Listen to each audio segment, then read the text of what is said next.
खुलुमबाय लोगोफोर, बड'लेण्ड गियान चेनेलाव नोंथांखौ बरायबाय। 2025 मायथाइनि 17 नभेम्बरनि साना गोबां राशिफोरनि थाखाय गोदान मिजिं लानानै फैगोन। बबे राशिया केरियार, रां, सावस्रि आरो नखरारि जिउआव जाफुंसार जागोन आरो सोरखौ सांग्रां थानांगोन, फै राशिफोरखौ मिथिना लानि। बेनिखायनो भिडिअखौ जोबजासिम नायथार आरो चेनेलखौ लाइक, शेयार आरो साबस्क्राइब खालामनो दाबाव। मेष राशि, दिनैनि साना नोंथांनि थाखाय जोबोद मुखुब जागोन।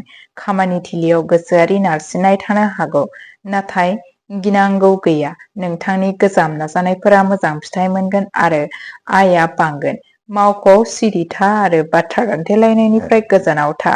गावनि थांखिफोरनि सायाव गोसो हो।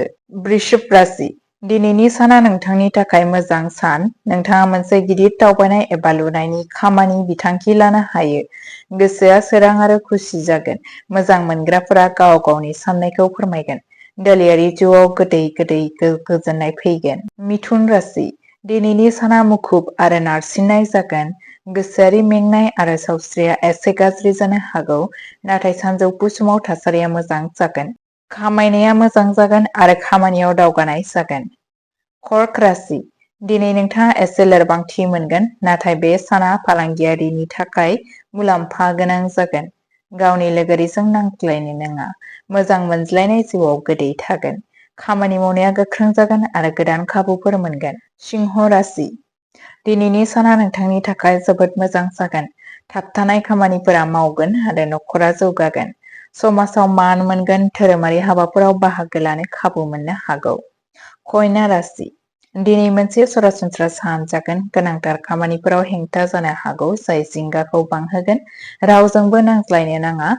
गियान आरो गोजोन मिजिंथिया नोंथांखौ जाफुंसार होगोन। फालांगियाव बोसोन खामानियाव फैगोन। तुला राशि, दिनै नखरारि अनलायनायनि मोनसे गुरै आरो आबुं सान जागोन। नोंथाङा गावनि गथ'फोरजों सम बारहोनो खाबु मोनगोन। जिउनि लोगोरिजों सोमोन्दोआ साबसिन जागोन। बैसोगोरा सुबुंनि सावस्रिनि सायाव नोजोर हो। वृश्चिक राशि, दिनै नखराव गोरोबलायनायखौ लाखिनो गोनांथि दं। आयआ सरासनस्रा जागोन, नाथाय खरसाया सामलाय जागोन।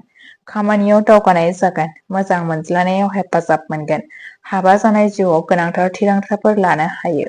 धनु राशि, दिनै दावबायनायनिफ्राय गोजानाव थानांगौ आरो गावनि जानाय आदाराव गोसो हो। सावस्रिया एसे लोरबां जानो हागौ। नखरनि आबहावाया गोजोन थागोन, नाथाय मोजां मोनज्लायनायनि जिउआव नारसिननाया जाथावना दं। धैर्य लाखि।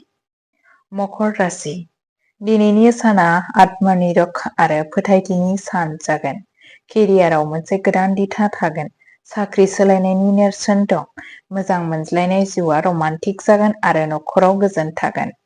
कुम्भ राशि, दिनैनि साना जाफुंसारनायजों बुंफबनाय जागोन। थाबथानाय खामानिफोरा मावगोन आरो फोथायथिया बांगोन।